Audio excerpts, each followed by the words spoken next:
ओम श्री सद्गुरुदेव भगवान की जय।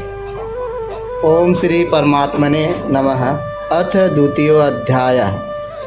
प्रथम अध्याय गीता की प्रवेशिका है, जिसमें आरंभ में पथिक को प्रतीत होने वाले उलझनों का चित्रण है। लड़ने वाले संपूर्ण कौरव और पांडव हैं, किंतु संशय का पात्र मात्र अर्जुन है। अनुराग ही अर्जुन है। इष्ट के अनुरूप राग ही पथिक को क्षेत्र क्षेत्रज्ञ के संघर्ष के लिए प्रेरित करता है। अनुराग आरंभिक स्तर है। पूज्य महाराज जी कहते थे, सदगृहस्थ आश्रम में रहते हुए ग्लानि होने लगे, अश्रुपात हो कंठ अवरुद्ध हो तो समझना कि यहीं से भजन आरंभ हो गया। अनुराग में यह सब कुछ आ जाता है। उसमें धर्म, नियम, सत्संग, भाव सभी विद्यमान होंगे। अनुराग के प्रथम चरण में पारिवारिक मोह बाधक बनता है। पहले मनुष्य चाहता है कि वह उस परम सत्य को प्राप्त कर ले, किंतु आगे बढ़ने पर वह देखता है कि इन मधुर संबंधों का उच्छेद करना होगा। तब हताश हो जाता है। वह पहले से जो कुछ धर्म कर्म मानकर करता था, उतने में ही संतोष करने लगता है। अपने मोह की पुष्टि के लिए वह प्रचलित रूढ़ियों का प्रमाण भी प्रस्तुत करता है, जैसा अर्जुन ने किया कि कुल धर्म सनातन है। युद्ध से सनातन धर्म का लोप होगा, कुल क्षय होगा, स्वैराचार फैलेगा। यह अर्जुन का उत्तर नहीं था, बल्कि सद्गुरु के सानिध्य से पूर्व अपनाई गई एक कुरीति मात्र थी। इन्हीं कुरीतियों में फंसकर मनुष्य पृथक पृथक धर्म, अनेक संप्रदाय, छोटे बड़े गुट और असंख्य जातियों की रचना कर लेता है। कोई नाक दबाता है तो कोई कान फाड़ता है। किसी के छूने से धर्म नष्ट होता है तो कहीं रोटी पानी से धर्म नष्ट होता है। तो क्या अछूत या छूने वालों का दोष है? कदापि नहीं। यह हृदय की दुर्बलता मात्र है। इस पर दोष हमारे भ्रमदाताओं का है। धर्म के नाम पर हम कुरीति के शिकार हैं, इसलिए दोष हमारा है। महात्मा बुद्ध के समय में केश कंबल एक संप्रदाय था, जिसमें केश को बढ़ाकर कंबल की तरह प्रयोग करने को पूर्णता का मानदंड माना जाता था। कोई गोव्रतिक गाय की भांति रहने वाला था, तो कोई कुक्कर व्रतिक कुत्ते की तरह खाने पीने रहने वाला था। ब्रह्मा विद्या का इनसे कोई संबंध नहीं है। संप्रदाय और कुरीतियाँ पहले भी थी, आज भी हैं। ठीक इसी प्रकार कृष्ण काल में भी संप्रदाय थे, कुरीतियाँ थी। उनमें से एकाध का शिकार अर्जुन भी था। उसने 4 तर्क प्रस्तुत किए। 1. ऐसे युद्ध से सनातन धर्म नष्ट हो जाएगा। 2. वर्ण संकर पैदा होगा। 3. पिंडों तक क्रिया लुप्त होगी। और 4. हम लोग कुलक्षय द्वारा महान पाप करने को उद्यत हैं। संजय ने कहा, करुणा से व्याप्त अश्रुपूर्ण व्याकुल नेत्र वाले उस अर्जुन के प्रति मधुसूदन मद का विनाश करने वाले भगवान ने यह वचन कहा। ओम अर्जुन, इस विषम स्थल में तुझे यह अज्ञान कहाँ से हो गया?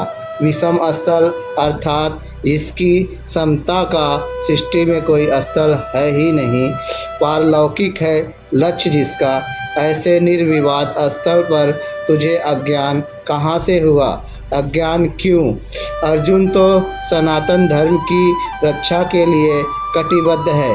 क्या सनातन धर्म की रक्षा के लिए प्राणपण से तत्पर होना अज्ञान है? श्री कृष्ण कहते हैं, हाँ, यह अज्ञान है। न तो संभावित पुरुषों द्वारा इसका आचरण किया गया है, न यह स्वर्ग ही देने वाला है, और न यह कीर्ति को ही करने वाला है। सन्मार्ग पर जो दृढ़ता पूर्वक आरूढ़ है उसे आर्य कहते हैं। गीता आर्य संहिता है। परिवार के लिए मरना मिटना यदि अज्ञान न होता तो महापुरुष उस पर अवश्य चले होते। यदि कुल धर्म ही सत्य होता तो स्वर्ग और कल्याण की निह श्रेणी अवश्य बनती। यह कीर्तिदायक भी नहीं है। मीरा भजन करने लगी तो लोग कहे मीरा भई बावरी, सास कहे कुल नासी रे। इस परिवार कुल और मर्यादा के लिए मीरा की सास बिलख रही थी। आज उस कुलवंती सास को कोई नहीं जानता, मीरा को विश्व जानता है। ठीक इसी प्रकार परिवार के लिए जो परेशान है उनकी भी कीर्ति कब तक रहेगी।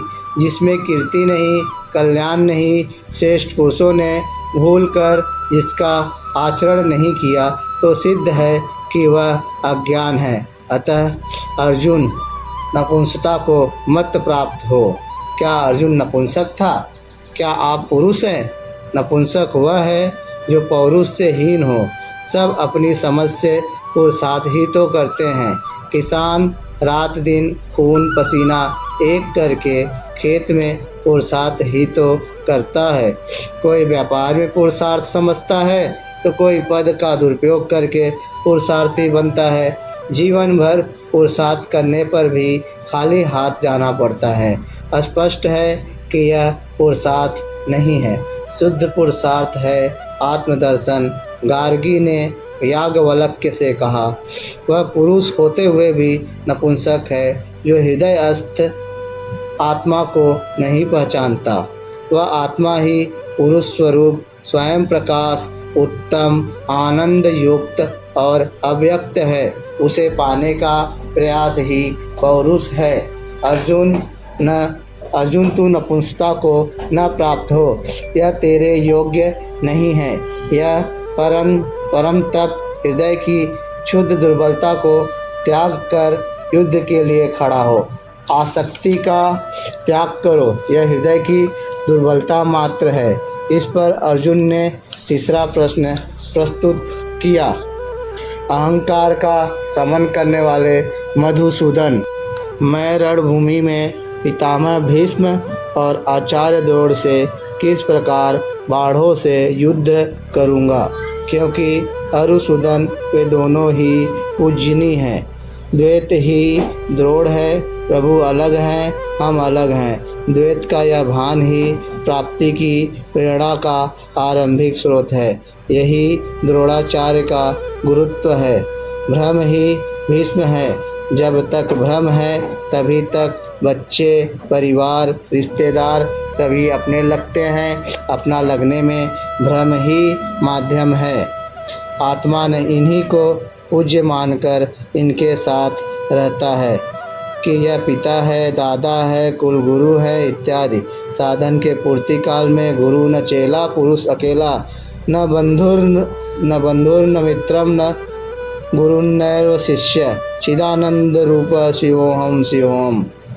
जब चित्त उस परम आनंद में विलीन हो जाता है तब न गुरु ज्ञान दाता और न शिष्य ग्रहण करता ही रह जाता है। यही परम की स्थिति है। गुरु का गुरुत्व प्राप्त कर लेने पर गुरुत्व एक जैसा हो जाता है। श्री कृष्ण कहते हैं, अर्जुन तू मुझ में निवास करेगा। जैसा श्री कृष्ण वैसा ही अर्जुन, और ठीक वैसा ही प्राप्ति वाला महापुरुष हो जाता है। ऐसी अवस्था में गुरु का भी विलय हो जाता है। गुरुत्व हृदय में प्रवाहित हो जाता है। अर्जुन गुरु पद की ढाल बनाकर इस संघर्ष में प्रवृत्त होने से कतराना चाहता है। वह कहता है, इन महान भव गुरुजनों को न मार कर मैं इस लोक में भिक्षा का अन्न भी श्रेयस्कर समझता हूँ। यहाँ भिक्षा का अर्थ उदर पोषण के लिए भीख मांगना नहीं, बल्कि सत्पुरुषों की टूटी फूटी सेवा द्वारा उनसे कल्याण की याचना ही भिक्षा है। अन्न एकमात्र परमात्मा है, जिसे प्राप्त करके आत्मा सदा के लिए तृप्त हो जाता है, कभी अतृप्त नहीं रहता। हम महापुरुषों की सेवा और याचना द्वारा सनय सनय ब्रह्मा पीयूष प्राप्त करें। किंतु यह परिवार न छूटे, यही अर्जुन के भिक्षान की कामना है। संसार में अधिकांश लोग ऐसा ही करते हैं। वे चाहते हैं कि पारिवारिक स्नेह संबंध न मारना पड़े और मुक्ति भी सने सने मिल जाए। किंतु चलने वाले पथिक के लिए, जिसके संस्कार इनसे ऊपर है, जिसमें संघर्ष की क्षमता है, स्वभाव में क्षत्रियत्व प्रवाहित है, उसके लिए इस भिक्षान का विधान नहीं है। स्वयं न कर कर याचना करना भिक्षान है। गौतम बुद्ध ने भी मध्यम निकाय के धम्मदायाद सूत्र 1.1.3 में इस भिक्षान को आमिष दायाद कहकर हेय माना है, जबकि शरीर यापन से सभी भिक्षु थे। इन गुरुजनों को मार कर मिलेगा क्या? इस लोक में रुधिर से सने अर्थ और काम के भोग ही तो भोगने को मिलेंगे। अर्जुन कदाचित सोचता था कि भजन से भौतिक सुखों की मात्रा में अभिवृद्धि होगी। इतना संघर्ष झेलने के बाद भी इस शरीर के पोषक अर्थ और काम के भोग ही तो मिलेंगे। वह पुनः तर्क देता है, यह भी निश्चित नहीं है कि वह भोग मिलेगा ही। यह भी हम नहीं जानते कि हमारे लिए क्या करना श्रेयस्कर है, क्योंकि जो कुछ हमने कहा वह अज्ञान प्रमाणित हो गया। यह भी ज्ञात नहीं कि हम जीतेंगे अथवा वे ही जीतेंगे, जिन्हें मारकर हम जीना भी नहीं चाहते। वे ही धृतराष्ट्र के पुत्र हमारे सामने खड़े हैं। जब अज्ञान रूपी धृतराष्ट्र से उत्पन्न मोह इत्यादि स्वजन समुदाय मिट ही जाएंगे, तब हम जीकर ही क्या करेंगे। अर्जुन पुनः सोचता है कि जो कुछ हमने कहा कदाचित यह भी अज्ञान हो, अतः प्रार्थना करता है। कायरता के दोष से नष्ट स्वभाव वाला धर्म के विषय में सर्वथा मोहचित्त हुआ मैं आपसे पूछता हूँ, जो कुछ निश्चित परम कल्याणकारी हो वह साधन मेरे लिए कहिए। मैं आपका शिष्य हूँ, आपकी शरण में हूँ, मुझे साधिए, केवल शिक्षा न दीजिए, बल्कि यहाँ लड़खड़ाऊँ वहाँ संभालिए। लाद दे लदाई दे और लादने वाला साथ चले, कदाचित गट्ठर गिर पड़ा तब कौन लदवाएगा। ऐसा ही समर्पण अर्जुन का है। यहाँ अर्जुन ने पूर्ण समर्पण कर दिया। अभी तक वह श्री कृष्ण को अपने स्तर का ही समझता था। अनेक विद्याओं में अपने को कुछ आगे ही मानता था। यहाँ उसने अपनी बागडोर श्री कृष्ण को वस्तुतः सौंप दी। सद्गुरु पूर्ति परंत हृदय में रहकर साधक के साथ चलते हैं। यदि वे साथ न रहे तो साधक पार न हो। युवा कन्या के परिवार वाले इस प्रकार शादी विवाह तक उसको संयम की शिक्षा देते हुए संभाल ले जाते हैं। ठीक इसी प्रकार सद्गुरु अपने शिष्य की अंतरात्मा से रति होकर उसे प्रकृति के घाटियों से निकाल कर पार कर देते हैं। अर्जुन निवेदन करता है कि भगवान, एक बात और है। भूमि पर निष्कंटक धन धान्य संपन्न राज्य को और देवताओं के स्वामीपन इंद्र पद को पाकर भी मैं उस उपाय को नहीं देखता जो मेरी इंद्रियों को सुखाने वाले शोक को दूर कर सके। जब शोक बना ही है तो यह सब लेकर ही मैं क्या करूँगा। यदि इतना ही मिलना है तो क्षमा करे। अर्जुन ने सोचा, अब इसके आगे बताएंगे भी क्या। संजय बोला, हे राजन, मोह निशाजयी अर्जुन ने हृदय के सर्वज्ञ श्री कृष्ण से यह कहकर कि गोविंद, मैं युद्ध नहीं करूँगा, चुप हो गया। अभी तक अर्जुन की दृष्टि पौराणिक है, जिसमें कर्म कांडों के साथ भोगों की उपलब्धियों का विधान है, जिसमें स्वर्ग ही सब कुछ माना जाता है। जिस पर श्री कृष्ण प्रकाश डालेंगे कि यह विचारधारा भी गलत है। उसके उपरांत हे राजन, अंतर्यामी योगेश्वर श्री कृष्ण ने दोनों सेनाओं के बीच में उस शोक युक्त अर्जुन को हंसते हुए से यह वचन कहा, अर्जुन, तू न शोक करने योग्यों के लिए शोक करता है और न पंडितों से वचन कहता है, किंतु बुद्धि संपन्न पंडित जन जिनके प्राण चले गए हैं उनके लिए तथा जिनके प्राण नहीं गए हैं उनके लिए भी शोक नहीं करते, क्योंकि वे भी मर जाएंगे। तो पंडितों जैसी बातें भर करता है, वस्तुतः ज्ञाता है नहीं। क्योंकि न तो ऐसा ही है कि मैं अर्थात सद्गुरु किसी काल में नहीं था, अथवा तू अनुरागी अधिकारी अथवा राजा लोग अर्थात राजसी वृत्ति में पाया जाने वाला अहम नहीं था, और न ऐसा ही है कि आगे हम सब नहीं रहेंगे। सद्गुरु सदैव रहता है, अनुरागी सदैव रहते हैं। यहाँ योगेश्वर ने योग की अनादिकता पर प्रकाश डालते हुए भविष्य में भी उसकी विद्यमानता पर बल दिया। मरने वालों के लिए शोक न करने के लिए कारण बताते हुए उन्होंने कहा, जैसे जीवात्मा कि इस देह में कुमार, युवा और वृद्ध अवस्था होती है, वैसे ही अन्य अन्य शरीरों की प्राप्ति में धीर पुरुष मोहित नहीं होता है। कभी आप बालक थे, सने सने युवा हुए, तब आप मर तो नहीं गए, पुनः वृद्ध हुए, पुरुष एक ही है। उसी प्रकार लेस मात्र भी दरार नए देह की प्राप्ति पर नहीं पड़ती। कलेवर का यह परिवर्तन तब तक चलेगा जब तक परिवर्तन से परे की वस्तु नहीं मिल जाती। हे कुंती पुत्र, सुख दुख, सर्दी और गर्मी को देने वाले इंद्रियों और विषयों के संयोग तो अनित्य हैं, क्षणभंगुर हैं। अतः भरतवंशी अर्जुन, तू इनका त्याग कर। अर्जुन इंद्रिय और विषयों के संयोगजन सुख का स्मरण करके ही विकल था। कुल धर्म, कुल गुरुओं की पूज्यता इत्यादि इंद्रियों के लगाव के अंतर्गत है। ये क्षणिक हैं, झूठे हैं, नाशवान हैं। विषयों का संयोग न सदैव मिलेगा और न सदैव इंद्रियों में क्षमता ही रहेगी। अतः अर्जुन, तू इनका त्याग कर, सहन कर। क्यों? क्या हिमालय की लड़ाई थी जो अर्जुन सर्दी सहन करता, अथवा क्या यह रेगिस्तान की लड़ाई है जहां अर्जुन गर्मी सहन करे? कुरुक्षेत्र, जैसा कि लोग बाहर बताते हैं, समशीतोष्ण असली है। कुल 18 दिन तो लड़ाई हुई, इतने में कहाँ जाड़ा गर्मी बीत गई।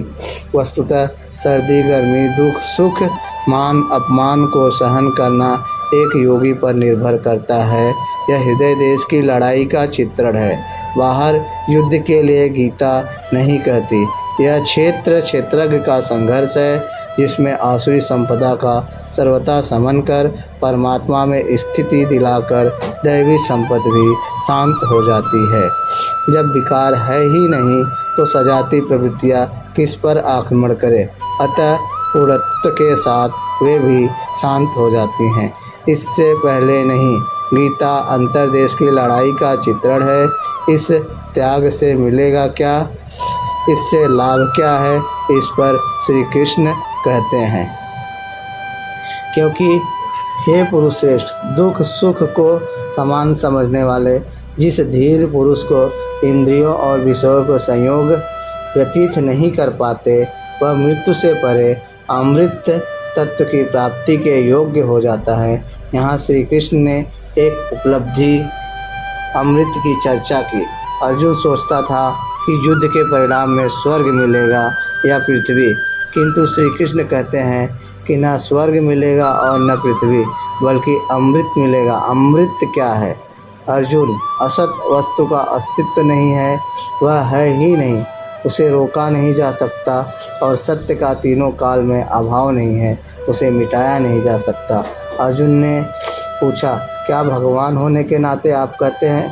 श्री कृष्ण ने बताया, मैं तो कहता ही हूँ। इन दोनों का यह अंतर हमारे साथ साथ तत्वदर्शियों द्वारा भी देखा गया है। श्री कृष्ण ने वही सत्य दोहराया जो तत्वदर्शियों ने कभी देख लिया था। श्री कृष्ण भी एक तत्वदर्शी महापुरुष थे। परमात्म परमात्मा का प्रत्यक्ष दर्शन करके उसमें स्थिति वाले तत्वदर्शी कहलाते हैं। सत्य और असत्य है क्या? इस पर कहते हैं नाश रहित तो वह है जिससे यह संपूर्ण जगत व्याप्त है। इस अविनाशी का विनाश करने में कोई समर्थ नहीं है, किंतु इस अविनाशी अमृत का नाम क्या है? वह है कौन? अविनाशी, अप्रमेय, नित्य स्वरूप आत्मा के ये सभी शरीर नाशवान कहे गए हैं। इसलिए भरतवंशी अर्जुन, तू युद्ध कर। आत्मा ही अमृत है, आत्मा ही अविनाशी है, जिसका तीनों काल में नाश नहीं होता। आत्मा ही सत्य है, शरीर नाशवान है, यही असत्य है, जिसका तीनों कालों में अस्तित्व नहीं है। शरीर नाशवान है, इसलिए तू युद्ध कर। इस आदेश से यह स्पष्ट नहीं होता कि अर्जुन केवल कौरवों को मारे। पांडव पक्ष में भी तो शरीर ही खड़े हैं। क्या पांडवों के शरीर अविनाशी थे? यदि शरीर नाशवान है तो श्री कृष्ण किसकी रक्षा में खड़े हैं? क्या अर्जुन कोई शरीरधारी था? शरीर जो असत्य है, जिसका अस्तित्व नहीं है, जिसे रोका नहीं जा सकता, क्या श्री कृष्ण उस शरीर की रक्षा में खड़े हैं? यदि ऐसा है तो वे भी अविवेकी और मूढ़ हैं, क्योंकि आगे श्री कृष्ण स्वयं कहते हैं कि जो केवल शरीर के लिए बचता है, श्रम करता है, वह अविवेकी और मूढ़ बुद्धि है। वह पापायु पुरुष व्यर्थ ही जीता है। अंततः अर्जुन कौन? वस्तुतः अनुराग ही अर्जुन है। अनुरागी के लिए इष्ट सदैव रथी बनकर साथ में रहते हैं, सखी की भांति उसका मार्गदर्शन करते हैं। आप शरीर नहीं हैं, शरीर तो आवरण है, रहने का मकान है, उसमें रहने वाला अनुराग पूरित आत्मा है। भौतिक युद्ध मारने काटने से शरीरों का अंत नहीं होता। यह शरीर छूटेगा तो आत्मा दूसरा शरीर धारण कर लेगा। इसी संदर्भ में श्री कृष्ण कह चुके हैं कि जिस प्रकार बाल्यकाल से युवा या वृद्धावस्था आती है, उसी प्रकार देहांतर की प्राप्ति होती है। शरीर काटेंगे तो जीवात्मा नया वस्त्र बदल लेगा। शरीर संस्कारों के आश्रित है और संस्कार मन पर आधारित है। मन एवं मनुष्याणाम कारणम बंध मोक्षयो। मन का सर्वथा निरोध होना, अचल स्थिर ठहरना और अंतिम संस्कार का विलय एक ही क्रिया है। संस्कारों की सतह का टूट जाना ही शरीरों का अंत है। इसे तोड़ने के लिए आपको आराधना करनी होगी। इसे श्री कृष्ण ने कर्म या निष्काम कर्म योग की संज्ञा दी है। श्री कृष्ण ने स्थान स्थान पर अर्जुन को युद्ध की प्रेरणा दी, किंतु एक भी श्लोक ऐसा नहीं है जो भौतिक युद्ध या मारकाट का समर्थन करता हो। यह युद्ध सजाति विजाति प्रवृत्तियों का है, अंतर्देश में है। जो इस आत्मा को मारने वाला मानता है तथा जो इस आत्मा को मरा हुआ समझता है, वे दोनों ही आत्मा को नहीं जानते, क्योंकि यह आत्मा न तो मरता है और न मारा ही जाता है। पुनः इसी पर बल देते हैं। यह आत्मा किसी काल में न तो जन्मता है और न मरता है, क्योंकि यह वस्त्र ही तो बदलता है।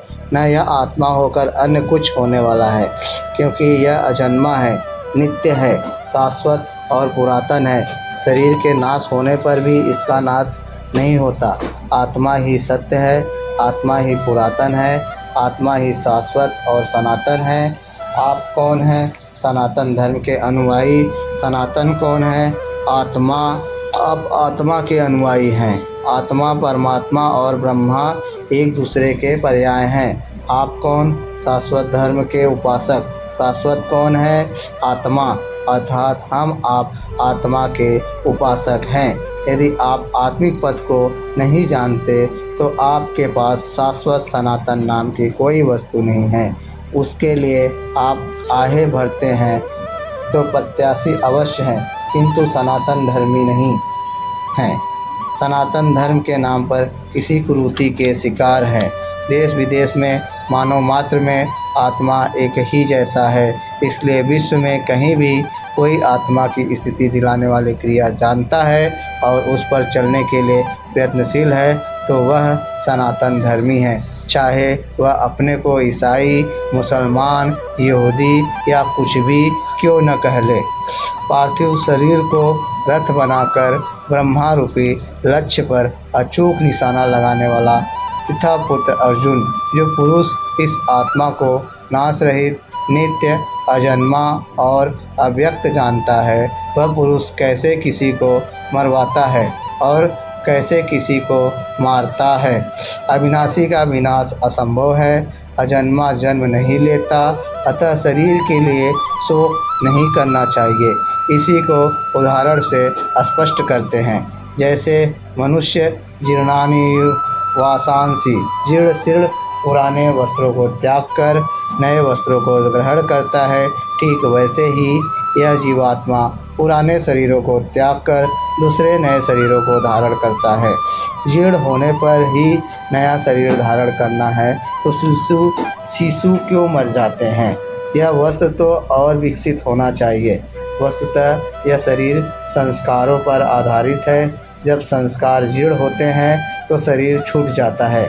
यदि संस्कार 2 दिन का है तो दूसरे दिन ही शरीर जीर्ण हो गया। इसके बाद मनुष्य का एक श्वास भी अधिक नहीं जीता। संस्कार ही शरीर है। आत्मा संस्कारों के अनुसार नया शरीर धारण कर लेता है। अतः खलु क्रतुमयः पुरुषो, अतः क्रतु ऋषिमल्लोके पुरुषो भवति तथेह प्रत्यय भवति, अर्थात यह पुरुष निश्चय ही संकल्पमय है। इस लोक में पुरुष जैसा निश्चय वाला होता है वैसा ही यहाँ से मर कर जाने पर होता है। अपने संकल्प से बनाए हुए शरीर में पुरुष उत्पन्न होता है। इस प्रकार मृत्यु शरीर का परिवर्तन मात्र है, आत्मा नहीं मरता। पुनः इसकी अजरता अमरता पर बल देते हैं। अर्जुन, इस आत्मा को शस्त्रादि नहीं काटते, अग्नि इसे जला नहीं सकती, जल इसे गीला नहीं कर सकता और न वायु इसे सुखा ही सकता है। यह आत्मा अच्छेद्य है, इसे छेदा नहीं जा सकता। यह अदहा है, इसे जलाया नहीं जा सकता। यह अक्लेद है, इसे गीला नहीं किया जा सकता। आकाश इसे अपने में समाहित नहीं कर सकता। यह आत्मा निसंदेह, अशोच्य, सर्वव्यापक, अचल, स्थिर रहने वाला और सनातन है। अर्जुन ने कहा कि कुल धर्म सनातन है, ऐसा युद्ध करने से सनातन धर्म नष्ट हो जाएगा, किंतु श्री कृष्ण ने इसे अज्ञान माना और आत्मा को ही सनातन बताया। आप कौन हैं? सनातन धर्म के अनुयायी। सनातन कौन है? आत्मा। यदि आप आत्म पर्यंत दूरी तय कराने वाली विधि विशेष से अवगत नहीं है तो आप सनातन धर्म नहीं जानते। इसका कुपरिणाम सांप्रदायिकता में फंसे धर्मभीरु लोगों को भोगना पड़ रहा है। मध्यकालीन भारत में बाहर से आने वाले मुसलमान मात्र 12,000 थे, आज 28 करोड़ हैं। 12,000 से बढ़कर लाखों हो जाते हैं, अधिक से अधिक करोड़ के लगभग हो जाते और कितने हो जाते। यह 28 करोड़ भी आगे बढ़ रहे हैं। सब हिंदू ही तो हैं। आपके सगे भाई हैं जो छूने और खाने से नष्ट हो गए, वे नष्ट नहीं हुए, बल्कि उनका सनातन अपरिवर्तनशील धर्म नष्ट हो गया। जब मैटर क्षेत्र में पैदा होने वाली कोई वस्तु इस सनातन का स्पर्श नहीं कर सकती तो छूने खाने से सनातन धर्म नष्ट कैसे हो सकता है। यह धर्म नहीं, एक कुरीति परिस्थिति थी जिससे भारत में सांप्रदायिक वैमनस्य बढ़ा, देश का विभाजन हुआ और राष्ट्रीय एकता की आज भी समस्या बनी हुई है। इन कुरीतियों के कथनातक इतिहास में भरे पड़े हैं। हमीरपुर जिले में 50-60 परिवार कुलीन क्षत्रिय थे। अर्धरात्रि में एक मौलवी उस गांव के एकमात्र कुएं के समीप छिप गए कि कर्मकांडी ब्राह्मण सबसे पहले यहाँ स्नान करने आएगा। यहाँ वे आए तो उन्हें पकड़ लिया, उनका मुंह बंद कर दिया। उनके सामने उन्होंने कुएं से पानी निकाला, मुंह लगाकर पिया और बचा हुआ पानी कुएं में डाल दिया। रोटी का एक टुकड़ा भी डाल दिया। पंडित जी देखते ही रह गए, विवश थे। तत्पश्चात पंडित जी को भी साथ लेकर वे चले गए, अपने घर में उन्हें बंद कर दिया। दूसरे दिन उन्होंने हाथ जोड़कर पंडित जी से भोजन के लिए निवेदन किया तो वे बिगड़ पड़े। अरे तुम यवन हो, मैं ब्राह्मण, भला कैसा खा सकता हूँ। उन्होंने कहा, महाराज, हमें आप जैसे विचारवान लोगों की बड़ी आवश्यकता है, क्षमा करें। पंडित जी को छोड़ दिया गया। पंडित जी अपने गांव आए, देखा लोग कुएं का प्रयोग पूर्वतः कर रहे थे। वे अनशन करने लगे। लोगों ने कारण पूछा तो बोले, यवन इस कुएं की जगत पर चढ़ गए थे। मेरे सामने उन्होंने इस कुएं को जूठा किया और इसमें रोटी का टुकड़ा भी डाल दिया। गांव के लोग स्तब्ध रह गए। पूछा, अब क्या होगा। पंडित जी ने बताया, अब क्या, धर्म तो नष्ट हो गया। उस समय शिक्षा का बहुत अभाव था। स्त्रियों और शूद्रों से पढ़ने का अधिकार न जाने कब से छीन लिया गया था। वैश्य धनोपार्जन ही अपना धर्म मान बैठे थे। क्षत्रिय चरणों के प्रशस्ति गायन में खोए थे कि अन्नदाता की तलवार चमकी तो बिजली कौंधने लगी, दिल्ली का तख्त डगमगाने लगा। सम्मान वैसे ही प्राप्त हैं तो पढ़े क्यों। धर्म से उन्हें क्या लेना देना। धर्म केवल ब्राह्मणों की जीविका बनकर रह गया था। वे ही धर्म सूत्र की रचयिता, वे ही उसके व्याख्याकार और वही उसके झूठ सच के निर्णायक थे। जबकि प्राचीन काल में स्त्रियों, शूद्रों, वैश्यों, क्षत्रियों और ब्राह्मणों को सबको वेद पढ़ने का अधिकार था। प्रत्येक वर्ग के ऋषियों ने वैदिक मंत्रों की रचना की है, शास्त्रार्थ निर्णय में भाग लिया है।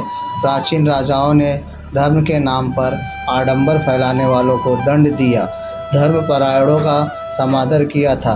किंतु मध्यकालीन भारत में सनातन धर्म की यथार्थ जानकारी न रखने से उपयुक्त गांव के निवासी भेड़ की तरह एक कोने में खड़े हो गए कि धर्म नष्ट हो गया। कई लोगों ने इसकी तरफ एक कोने में खड़े हो गए। कई लोगों ने इस अप्रिय शब्द को सुनकर आत्महत्या कर ली, किंतु सब कहाँ तक प्राणांत करते। दूसरे गांव के लोगों ने खान पान, शादी विवाह में उन सब का सामाजिक बहिष्कार कर दिया। मौलवियों ने भी बहुत प्रलोभन दिया, किंतु अपने धर्म में अटूट श्रद्धा के कारण उन्होंने मौलवियों को भगा दिया। आपस में संगठित होते गए। विवश होकर शादी विवाह इत्यादि का हल उन्हें खोजना पड़ा। वे आपस में विवाह करने लगे और अपने को हिंदू मानते और कहते रहे। दूसरे गांव के हिंदू भी अब उनके साथ संबंध करने लगे हैं। उन लोगों ने बताया कि कुछ काल पश्चात जब से श्री परमहंस आश्रम से प्रकाशित साहित्य उनके बीच पहुंचा है, उन्हें स्पष्ट हो गया कि वे लोग कभी धर्म भ्रष्ट हुए ही नहीं थे। धर्म तो रक्षा करता है, न कि नष्ट होता है। धर्म अपरिवर्तनशील है, छूने खाने से कभी नष्ट होता ही नहीं। उस समय हुआ क्या था, पानी पिया था, अनजाने में मुसलमानों का छुआ खा लिया था, इसलिए व्यवस्थाकारों ने कहा कि धर्म नष्ट हो गया। धर्म तो हो गया छुई मुई लाजवंती। यह एक पौधा होता है, आप छू दे तो उसकी पंक्तियाँ संकुचित हो जाती हैं और हाथ हटाते ही पुनः विकसित हो जाती है। यह पौधा हाथ हटाने पर विकसित हो जाता है, किंतु धर्म तो ऐसा मुरझाया कि कभी विकसित नहीं हुआ। उनका धर्म मर गया, सदा के लिए उनके राम, कृष्ण और परमात्मा मर गए जो शाश्वत थे। वे मर गए। वास्तव में वह शाश्वत के नाम पर कोई कुरीति थी जिसे लोग धर्म मान बैठे थे। धर्म की शरण हम क्यों जाते हैं? क्योंकि हम मरण धर्मा, मरने जीने वाले हैं, और धर्म कोई ठोस चीज़ है जिसकी शरण जाकर हम भी अमर हो जाए। हम तो मारने से मरेंगे और यह धर्म केवल छूने और खाने से मर रहा है, तो उससे हम क्या आशा करें? धर्म तो आपकी रक्षा करता है, आपसे शक्तिशाली है। आप तलवार से मरेंगे, किसी शस्त्र से मरेंगे, और धर्म वह छूने से नष्ट हो गया। कैसा है आपका धर्म? कुरीतियाँ नष्ट होती है, न कि सनातन। सनातन तो ऐसी ठोस वस्तु है जिसे शस्त्र नहीं काटते, अग्नि जला नहीं सकती, जल इसे गीला नहीं कर सकता। खान पान तो दूर, प्रकृति में उत्पन्न कोई वस्तु उसका स्पर्श भी नहीं कर पाती, तो वह सनातन नष्ट कैसे हो गया। ऐसी ही कतिपय कुरीतियाँ महाभारत काल में भी थी। उनका शिकार अर्जुन भी था। उसने विलाप करते हुए गिड़गिड़ा कर कहा कि कुल धर्म सनातन है, युद्ध से सनातन धर्म नष्ट हो जाएगा, कुल धर्म नष्ट होने से हम अनंत काल तक नरक में चले जाएंगे। किंतु श्री कृष्ण ने कहा, तुझे यह अज्ञान कहाँ से उत्पन्न हो गया। सिद्ध है कि वह कोई कुरीति थी, तभी तो श्री कृष्ण ने उसका निराकरण किया और बताया कि आत्मा ही सनातन है।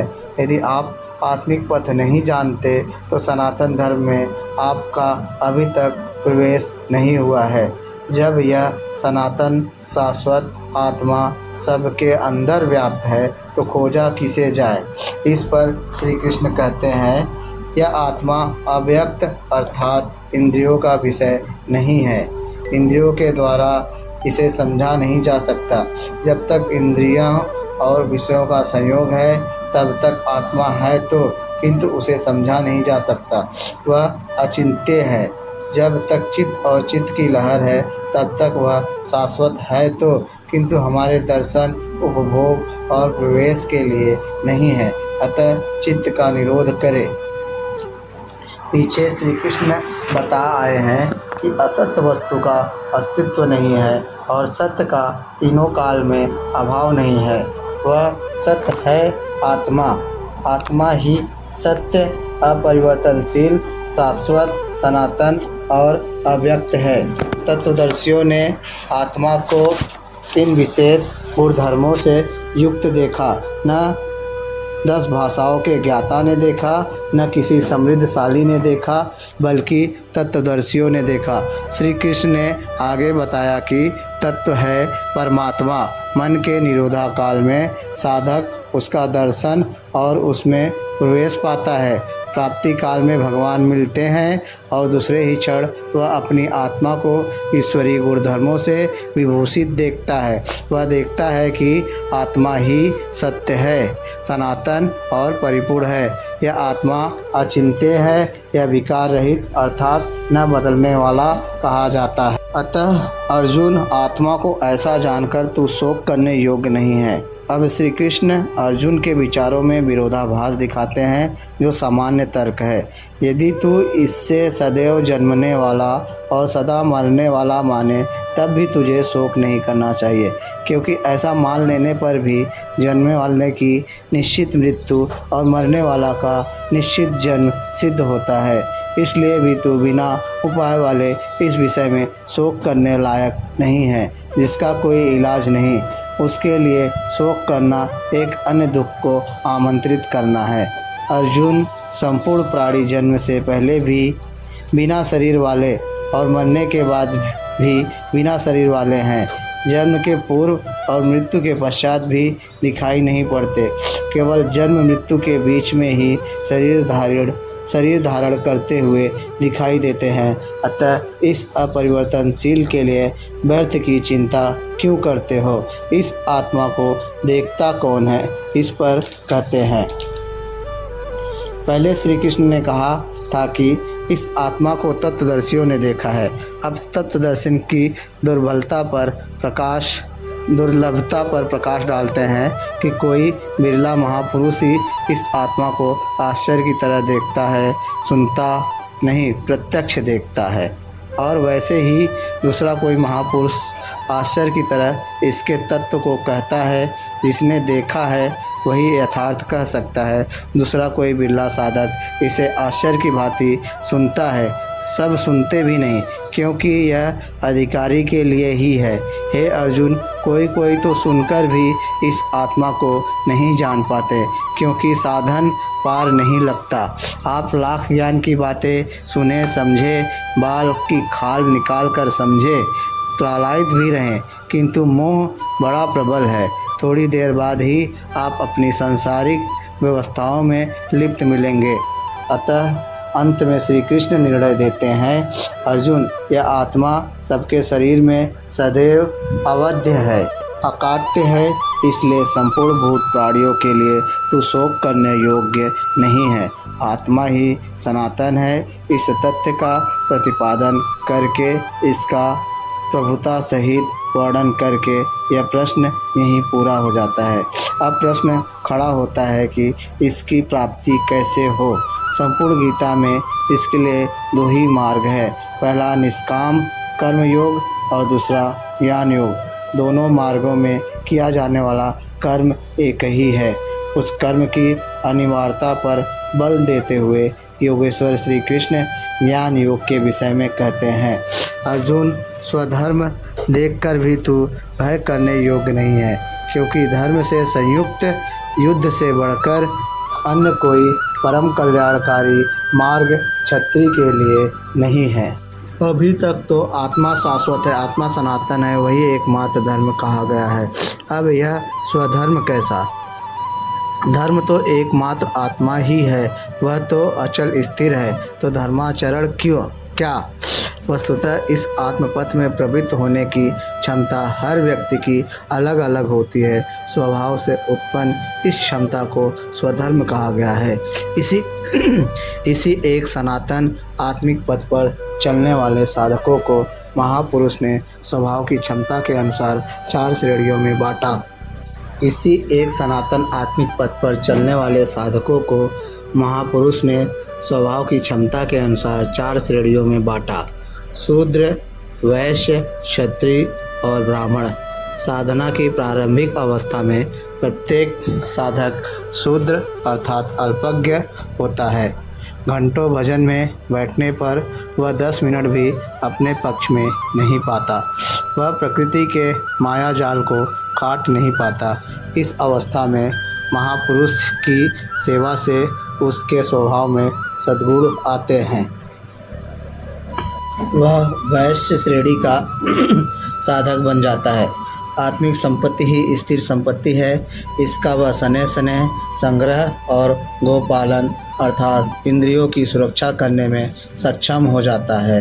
काम, क्रोध इत्यादि से इंद्रियों की हिंसा होती है तथा विवेक वैराग्य से इनकी सुरक्षा होती है, किंतु प्रकृति को निर्वीज करने की क्षमता उसमें नहीं होती। क्रमशः उन्नति करते करते साधक के अंतःकरण में तीनों गुणों को काटने की क्षमता अर्थात क्षत्रियत्व आ जाता है। इसी स्तर पर प्रकृति और उसके विकारों को नाश करने की क्षमता आ जाती है। इसलिए युद्ध यहीं से आरंभ होता है। क्रमशः साधन करके साधक ब्राह्मणत्व की श्रेणी में बदल जाता है। इस समय मन का समन, इंद्रियों का दमन, धारावाही चिंतन, सरलता, अनुभव, ज्ञान इत्यादि लक्षण साधक में स्वाभाविक प्रवाहित होते हैं। इन्हीं के अनुष्ठान से चलकर क्रमशः वह ब्रह्मा में प्रवेश पा जाता है, जहाँ वह ब्राह्मण भी नहीं रह जाता।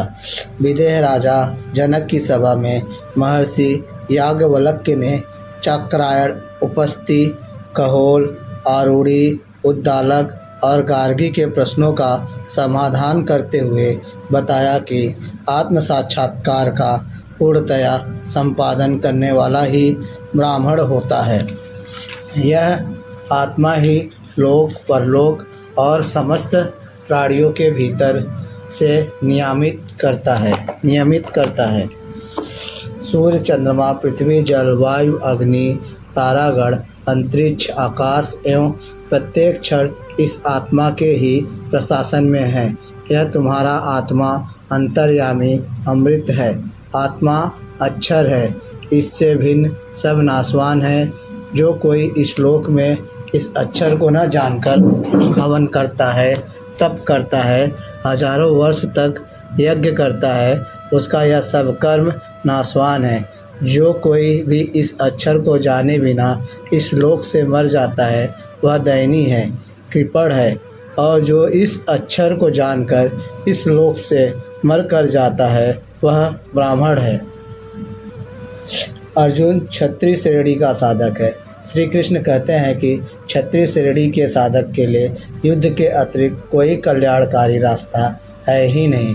प्रश्न उठता है कि क्षत्रिय है क्या। प्रायः लोग इसका आशय समाज में जन्मना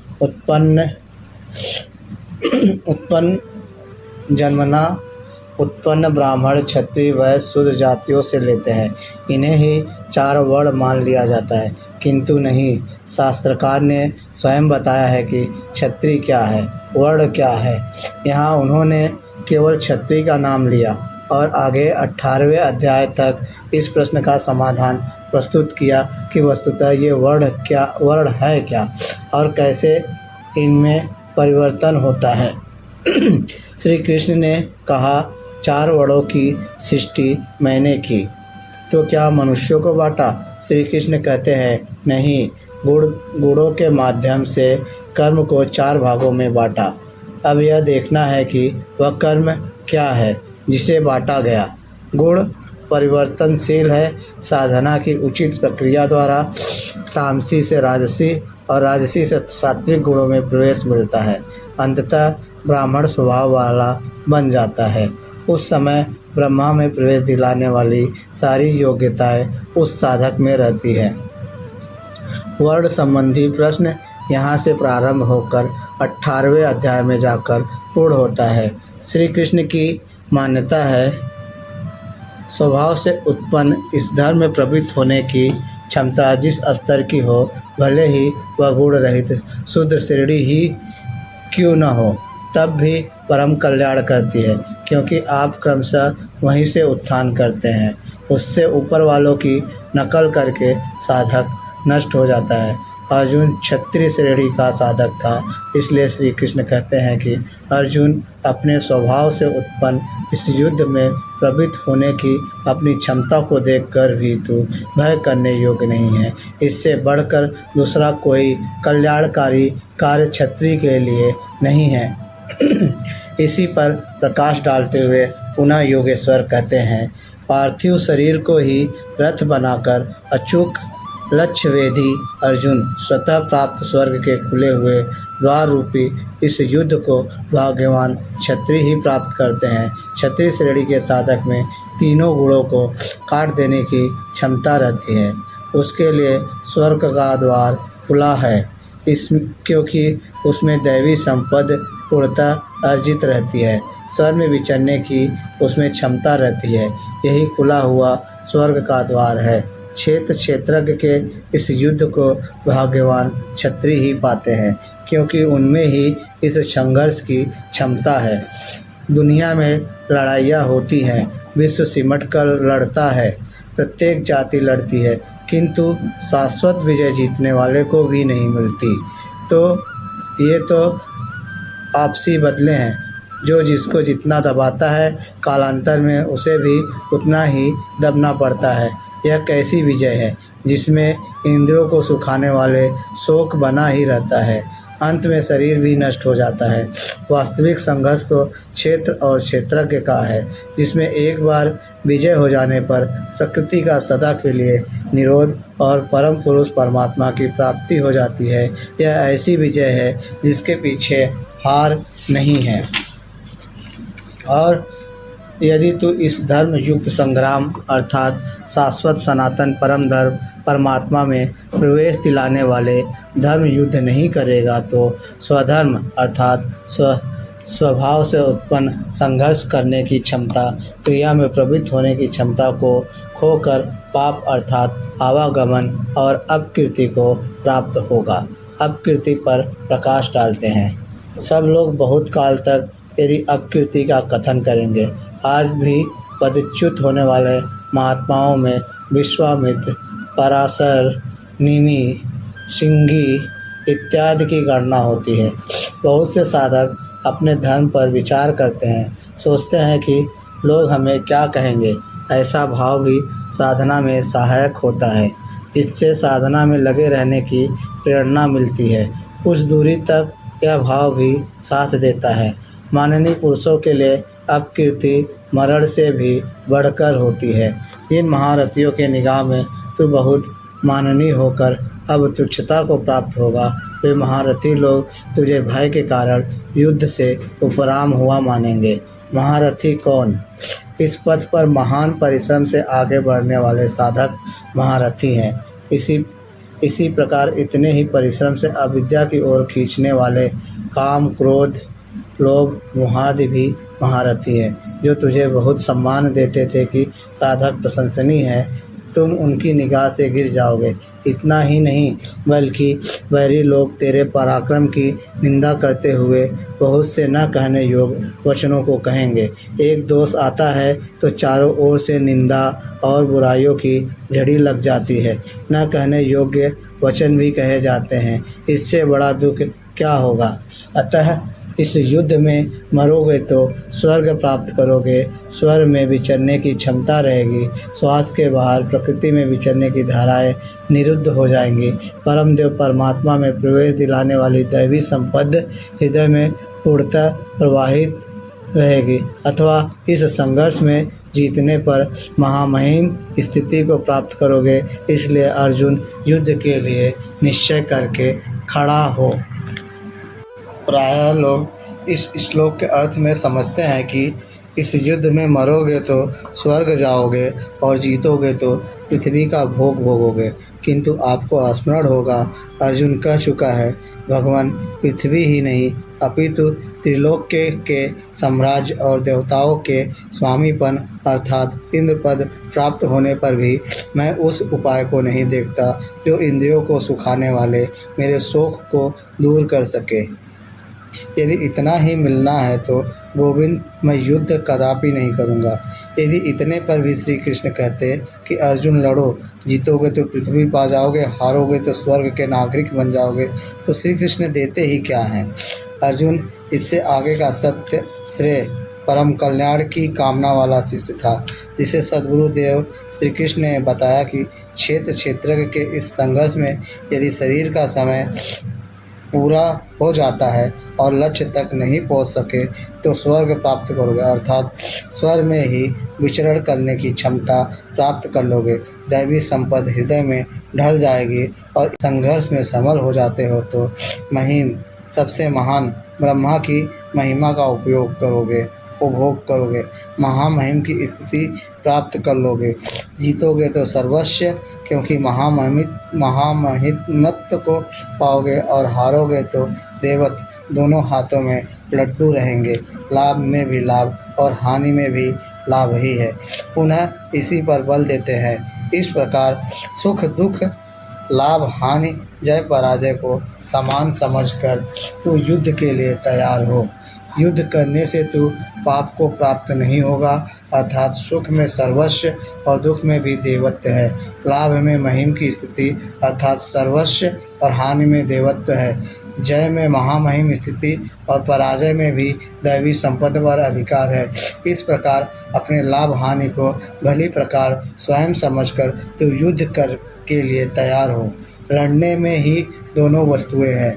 लड़ोगे तो आप पाप अर्थात आवागमन को प्राप्त नहीं होगे, अतः तो युद्ध के लिए तैयार हो। पार्थ, यह बुद्धि तेरे लिए ज्ञान योग के विषय में कही गई है। कौन सी बुद्धि? यही कि युद्ध कर।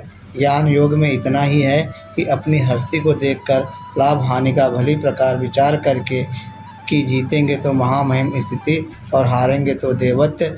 जय में सर्वस्व और पराजय में भी देवत्व, दोनों तरह लाभ हैं। युद्ध नहीं करेंगे तो सभी हमें बुरा कहेंगे, भय से उपराम हुआ मानेंगे, अपकीर्ति होगी। इस प्रकार अपने अस्तित्व को सामने रखकर स्वयं विचार कर युद्ध में अग्रसर होना ही ज्ञान योग है।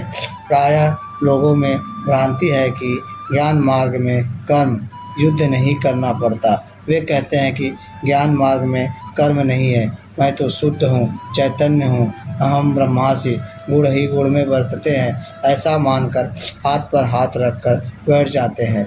योगेश्वर श्री कृष्ण के अनुसार यह ज्ञान योग नहीं है। ज्ञान योग में भी वही कर्म करना है जो निष्काम कर्म योग में किया जाता है। दोनों में केवल बुद्धि का दृष्टिकोण का अंतर है। ज्ञान मार्गी अपनी स्थिति समझकर अपने पर निर्भर होकर कर्म करता है, जबकि निष्काम कर्म योगी इष्ट के आश्रित होकर कर्म करता है। करना दोनों मार्गों में है और वह कर्म भी एक ही है जिसे दोनों मार्गों में किया जाना है। केवल कर्म करने के दृष्टिकोण दो है। अर्जुन, इस बुद्धि को अब तू निष्काम कर्म के विषय में सुन, जिससे युक्त हुआ तू कर्मों के बंधन का अच्छी तरह नाश करेगा। यहाँ श्री कृष्ण ने कर्म का नाम पहली बार लिया, लेकिन यह नहीं बताया कि कर्म है क्या। अब कर्म न बताकर पहले कर्म की विशेषताओं पर प्रकाश डालते हैं।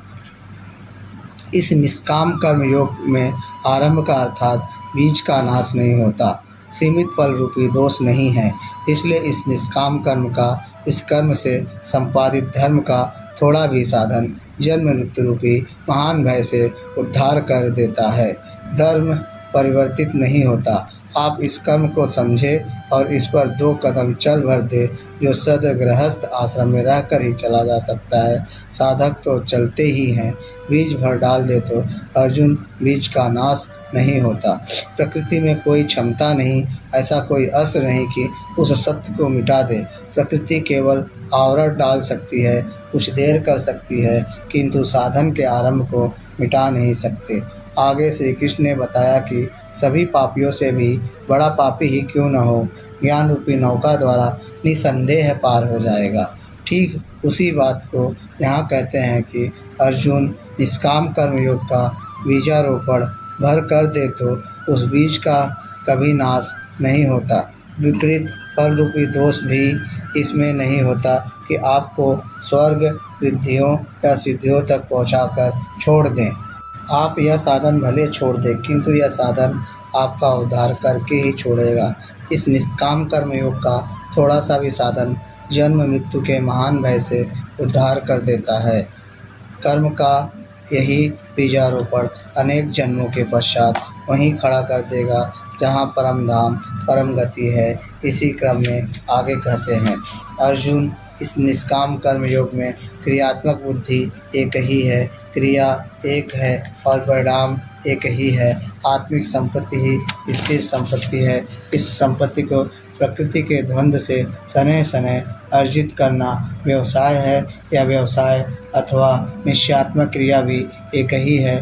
तब तो जो लोग बहुत सी क्रियाएं करते हैं, क्या वे भजन नहीं करते? श्री कृष्ण कहते हैं, हाँ, वे भजन नहीं करते। उन पुरुषों की बुद्धि अनंत शाखाओं वाली होती है, इसलिए अनंत क्रियाओं का विस्तार कर लेते हैं। पार्थ, वे कामात्मान है, कामनाओं से युक्त, वेद के वाक्यों में अनुरुक्त स्वर्ग को ही परम लक्ष्य मानते हैं कि इससे आगे कुछ है ही नहीं।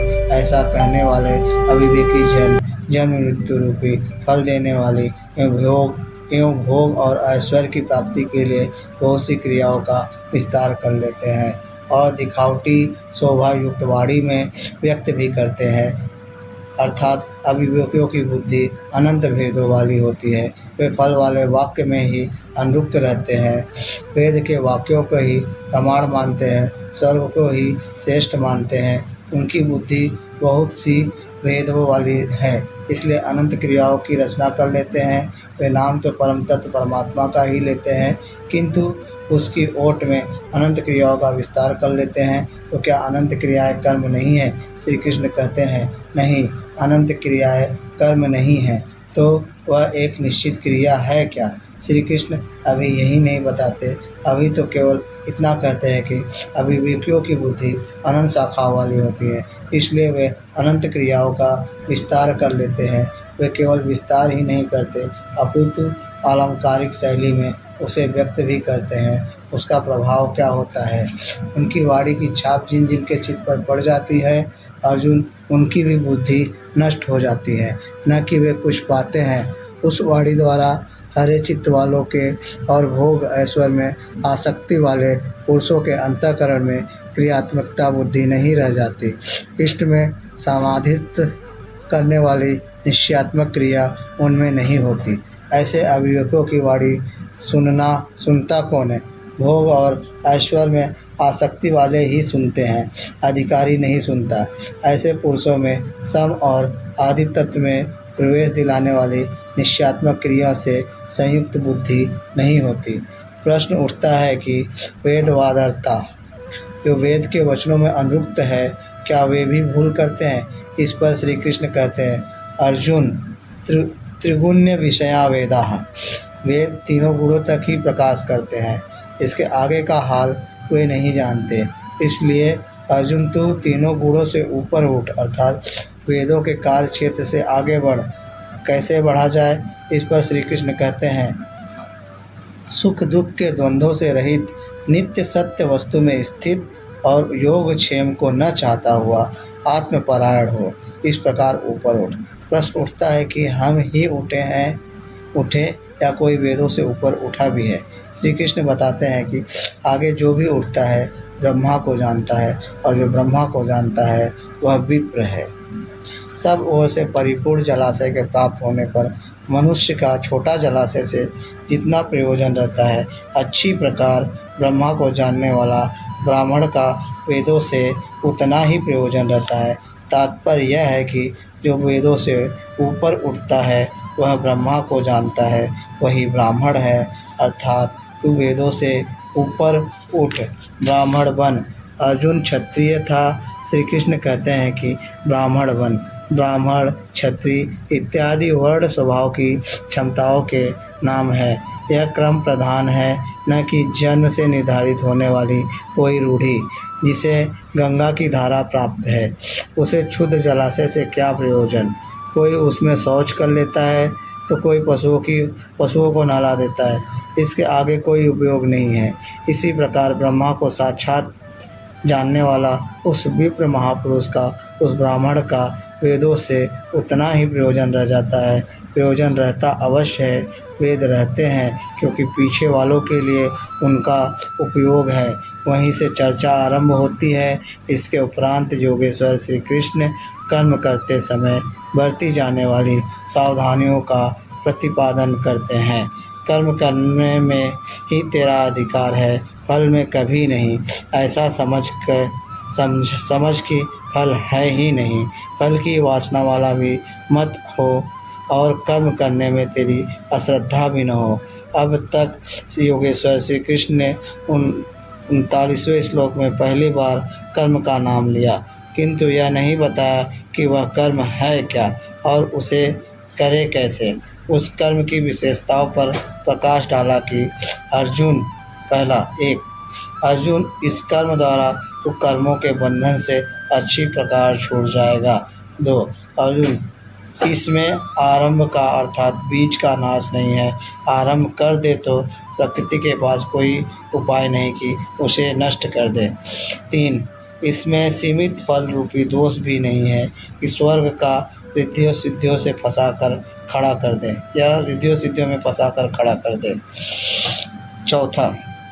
4, इस कर्म को कार्य रूप देना ही धर्म है। इस धर्म का थोड़ा भी साधन जन्म मरण के भय से उद्धार करने वाला होता है, किंतु अभी तक उन्होंने यह नहीं बताया कि वह कर्म है क्या, किया कैसे जाए।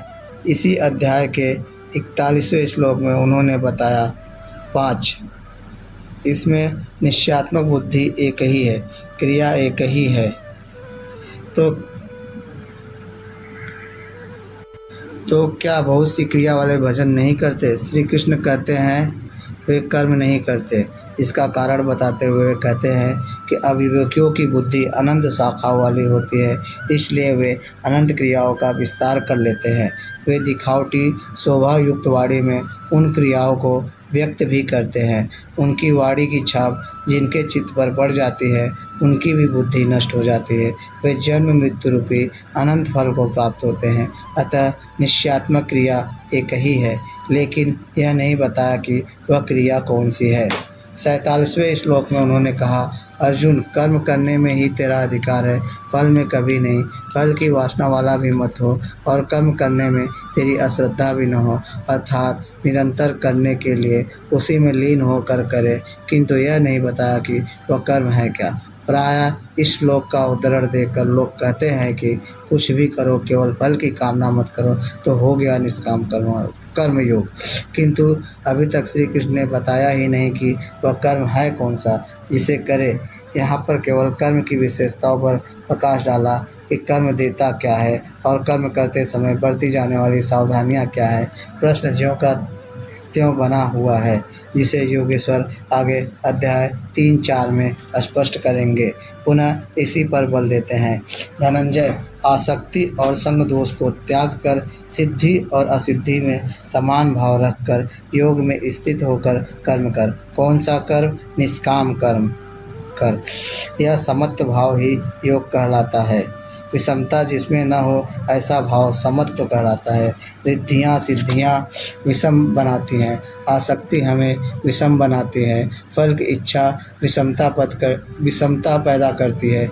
इसलिए फल की वासना न हो फिर भी कर्म करने में अश्रद्धा न हो। देखी सुनी सभी वस्तुओं में आसक्ति का त्याग करके प्राप्ति और अप्राप्ति के विषय में न सोचकर केवल योग में स्थित रहते हुए कर्म कर। योग से चित्त चलायमान न हो। योग एक पराकाष्ठा की स्थिति है और एक प्रारंभ की स्थिति भी होती है। प्रारंभ में भी हमारी दृष्टि लक्ष्य पर ही रहनी चाहिए, अतः योग पर दृष्टि रखते हुए कर्म का आचरण करना चाहिए। समत्व भाव अर्थात सिद्धि और असिद्धि में समभाव ही योग कहलाता है। जिसको सिद्धि और असिद्धि विचलित नहीं कर पाती, विषमता जिसमें पैदा नहीं होता, ऐसा भाव होने के कारण यह समत्व योग कहलाता है। यह इष्ट से समत्व दिलाता है, इसलिए इसे समत्व योग कहते हैं। कामनाओं का सर्वथा त्याग है, इसलिए इसे निष्काम कर्म योग कहते हैं। कर्म करना है, इसलिए इसे कर्म योग कहते हैं। परमात्मा से मेल कराता है, इसलिए इसका नाम योग अर्थात मेल है। इसमें बौद्धिक स्तर पर ध्यान रखना पड़ता है कि सिद्धि और असिद्धि में समभाव रहे, आसक्ति न हो, फल की वासना न आने पाए, इसलिए यही निष्काम कर्म योग बुद्धि योग भी कहा जाता है। धनंजय, अमर कर्म, निकृष्ट कर्म, वासना वाले कर्म बुद्धि योग से अत्यंत दूर हैं। फल की वासना वाले कृपण हैं, वे आत्मा के साथ उदारता नहीं बरतते, अतः समत्व बुद्धि योग का आश्रय ग्रहण कर जैसी कामना है वैसा मिल भी जाए तो उसे भोगने के लिए शरीर धारण करना पड़ेगा। आवागमन बना है तो कल्याण कैसा? साधक को तो मोक्ष की भी वासना नहीं रखनी चाहिए, क्योंकि वासनाओं से मुक्त होना ही तो मोक्ष है। फल की प्राप्ति का चिंतन करने से साधक का समय व्यर्थ नष्ट हो जाता है और फल प्राप्त होने पर वह उसी फल में उलझ जाता है, उसकी साधना समाप्त हो जाती है। आगे वह भजन क्यों करे, वहाँ से वह भटक जाता है। इसलिए समत्व बुद्धि से योग का आचरण करे।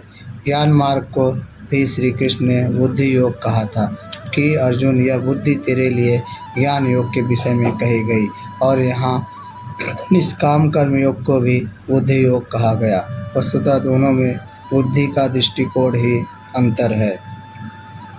उसमें लाभ हानि का रिकॉर्ड रखकर उसे जांच कर चलना पड़ता है, इसमें बौद्धिक स्तर पर समत्व बनाए रखना पड़ता है, इसलिए इसे समत्व बुद्धि योग भी कहा जाता है। इसलिए धनंजय, तो समत्व बुद्धि योग का आश्रय ग्रहण कर, क्योंकि फल की वासना वाले अत्यंत कृपण है। समत्व बुद्धि युक्त पुरुष पुण्य पाप दोनों को ही इस लोक में त्याग देता है, उनसे लिपायमान नहीं होता। इसलिए समत्व बुद्धि योग के लिए चेष्टा कर। समत्व बुद्धि के साथ कर्मों का आचरण कौशल ही योग है, अर्थात कुशलतापूर्वक कर्म को संपादित करना ही योग है। संसार में कर्म के दो दृष्टिकोण प्रचलित हैं। लोग कर्म करते हैं तो उसका फल भी अवश्य चाहते हैं, या फल न मिले तो कर्म करना ही नहीं चाहते। किंतु योगेश्वर श्री कृष्ण इन कर्मों को बंधनकारी बताते हुए आराधना को एकमात्र कर्म मानते हैं। इस अध्याय में उन्होंने कर्म का नाम मात्र लिया। अध्याय 3 से 9वें श्लोक में उसकी परिभाषा दी और 4थे अध्याय में कर्म के स्वरूप पर विस्तार से प्रकाश डाला। प्रस्तुत श्लोक में श्री कृष्ण ने सांसारिक परंपरा से हटकर कर्म करने की कला बताई कि कर्म तो करो, श्रद्धापूर्वक करो, किंतु फल के अधिकार को स्वेच्छा से छोड़ दो। फल जाएगा कहाँ? यही कर्मों के करने का कौशल है। निष्काम साधक की समग्र शक्ति इस प्रकार कर्म में लगी रहती है। आराधना के लिए ही तो शरीर है, फिर भी जिज्ञासा स्वाभाविक है कि क्या सदैव कर्म ही करते रहना है या उसका कुछ परिणाम भी निकलेगा। इसे देखें। बुद्धि योग से युक्त ज्ञानी जन कर्मों से उत्पन्न होने वाले फल को त्याग कर जन्म और मृत्यु के बंधन से छूट जाते हैं। वे निर्दोष अमृतमय परम पद को प्राप्त होते हैं। यहाँ 3 बुद्धियों का चित्रण है। सांख्य बुद्धि में 2 फल हैं, स्वर्ग और श्रेय। कर्म योग में प्रवृत्त बुद्धि का एक ही फल है, जन्म मृत्यु से मुक्ति, निर्मल अविनाशी पद की प्राप्ति। बस ये 2 ही योग क्रिया है। इसके अतिरिक्त बुद्धि अविवेकजन्य है, अनंत शाखाओं वाली है। इसका फल कर्म भोग के लिए बारंबार जन्म मृत्यु है। अर्जुन की दृष्टि त्रिलोकी के साम्राज्य तथा देवताओं के स्वामीपन तक ही सीमित थी। इतने तक के लिए भी वह युद्ध में प्रवृत्त नहीं हो रहा था। यहाँ श्री कृष्ण ने उसे नवीन तथ्य उद्घाटित करते हैं कि आसक्ति रहित कर्म द्वारा अनामय पद प्राप्त होता है। निष्काम कर्म योग परम पद को दिलाता है, जहाँ मृत्यु का प्रवेश नहीं है। इस कर्म में प्रवृत्ति कब होगी? इस काल में तेरी प्रत्येक साधक की बुद्धि मोह रूपी दलदल को पूर्णतः पार कर लेगी। लेस मात्र भी मोह न रह जाए, न पुत्र में, न धन में, न प्रतिष्ठा में। इन सब से लगाव टूट जाएगा। उस समय जो सुनने योग्य है उसे तू सुन सकेगा और सुने हुए के अनुसार वैराग्य को प्राप्त हो सकेगा, अर्थात उसे आचरण में ढाल सकेगा। अभी तो जो सुनने लायक है उसे न तो तू सुन पाया और आचरण का तो प्रश्न ही नहीं खड़ा होता है। इसी योग्यता पर पुनः प्रकाश डालते हैं। अनेक प्रकार के वेद वाक्यों को सुनकर विचलित हुई तेरी बुद्धि जब परमात्मा स्वरूप में समाधिस्थ होकर अचल स्थिर ठहर जाएगी, तब तू समत्व योग को प्राप्त होगा, पूर्ण सम स्थिति को प्राप्त करेगा। इसे अनामय परम पद कहते हैं। यही योग की पराकाष्ठा है और यही अप्राप्य की प्राप्ति है। वेदों से तो शिक्षा ही मिलती है, किंतु श्री कृष्ण कहते हैं श्रुतियों के अनेक सिद्धांतों को सुनने से बुद्धि विचलित हो जाती है।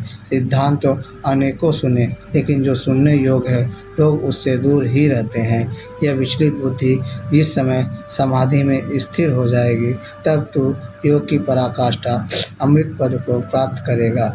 इस पर अर्जुन की उत्कंठा स्वाभाविक है कि वे महापुरुष कैसे होते हैं जो अनामय परम पद में स्थित हैं, समाधि में जिनकी बुद्धि स्थिर है।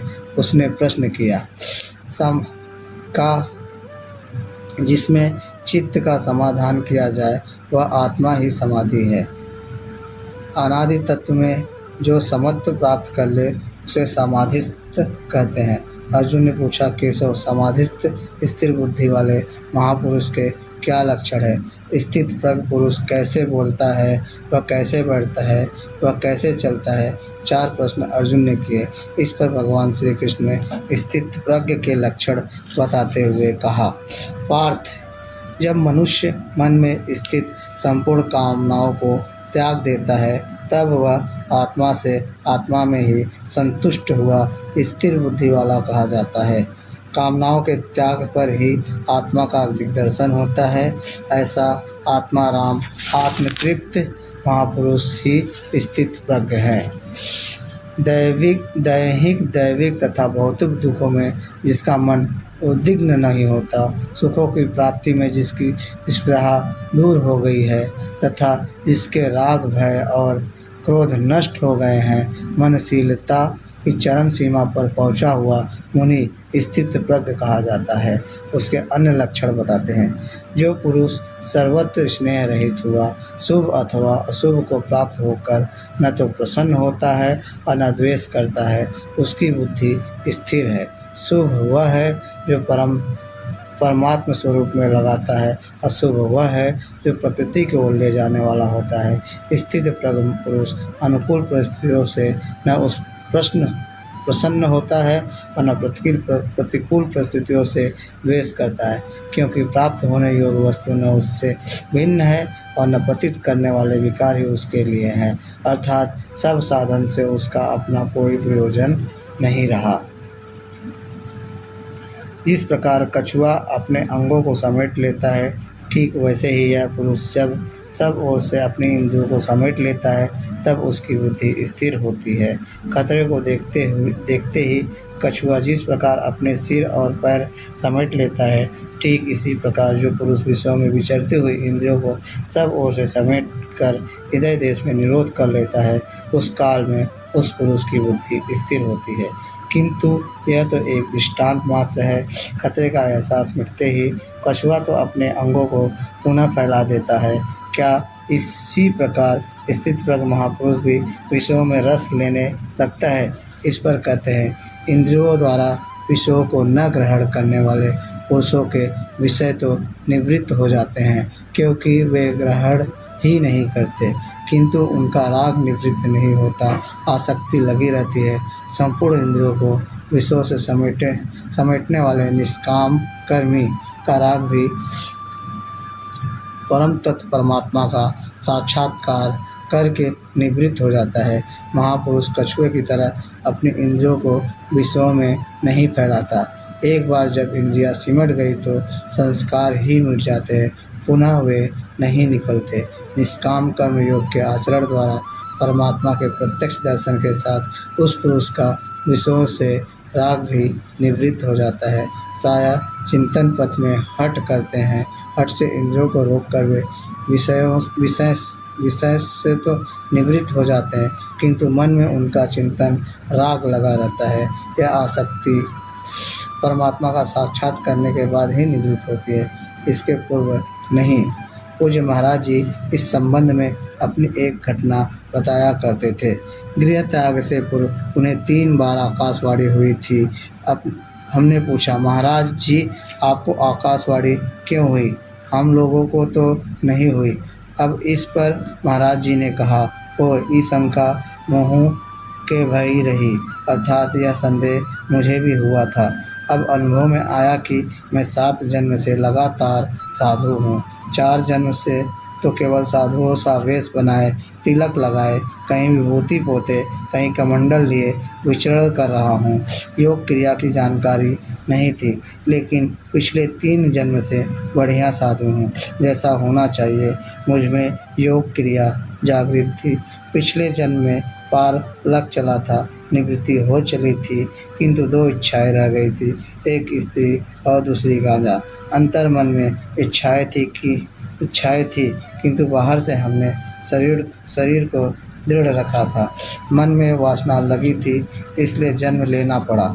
जन्म लेते ही भगवान ने थोड़े ही समय में सब दिखा सुनाकर निवृत्ति दिला दी। 2-3 चटकना दिया और साधु बना दिया। ठीक यही बात श्री कृष्ण कहते हैं कि इंद्रियों द्वारा विषयों को न ग्रहण करने वाले पुरुष के भी विषय तो निवृत्त हो जाते हैं, किंतु साधना द्वारा परम पुरुष परमात्मा का साक्षात्कार कर लेने पर वह विषयों के राग से भी निवृत्त हो जाता है। अतः जब तक साक्षात्कार न हो, कर्म करना है। इंद्रियों के विषयों से समेटना कठिन है, इस पर प्रकाश डालते हैं। कौन्तेय, प्रयत्न करने वाले मेधावी पुरुष की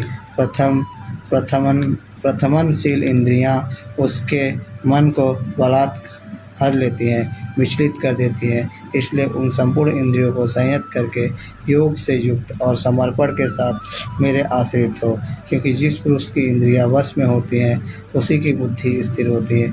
यहाँ योगेश्वर श्री कृष्ण साधन के निषेधात्मक अवयवों के साथ उसके विधेयात्मक पहलू पर जोर देते हैं। केवल संयम और निषेध से इंद्रियां बस में नहीं होती।